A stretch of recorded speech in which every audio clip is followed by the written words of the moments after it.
Hello guys! Good afternoon! Hindi ako nagbihis kasi ako galing ko nagluto.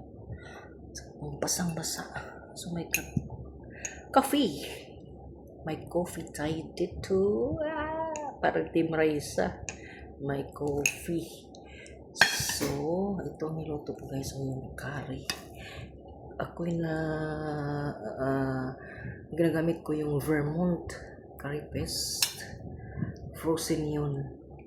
Bit-bit ng udala ng aking dalaga galing sa KL, Kuala Lumpur. So dito guys, yung niluto ko guys, dry.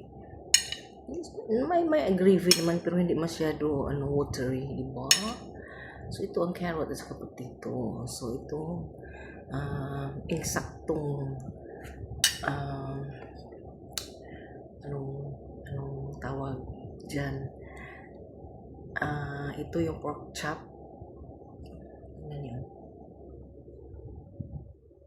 So, ang akin ay kinakain ko na guys yung balat ng pork chop. Crispy siya, crunchy. So, parang paubos na at saka yung taba. Tingnan nyo. Ito na, hindi ko kinain yung taba. Yung lang, yung skin.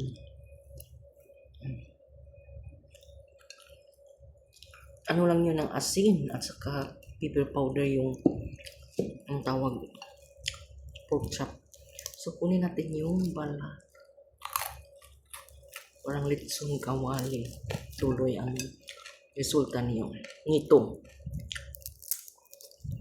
Kunin ko yung guys, yung taba. Siyempre. Ayun ko yung taba.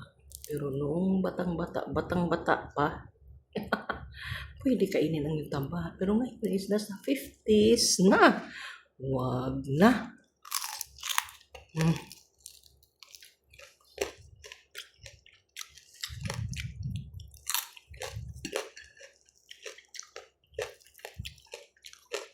Kinain ko na kanina yung balat niya.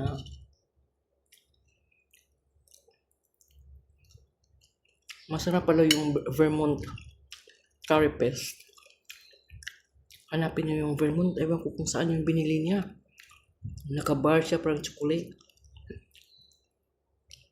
At ilagay sa freezer. Parang frozen na siya guys. So okay lang kasi mainit naman yung tubig, di ba? Or meat curry like chicken, beef, pork.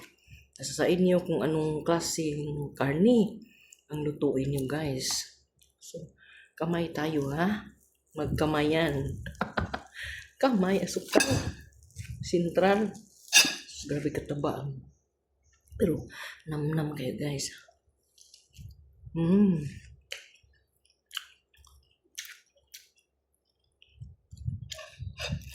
Hindi ako bihis.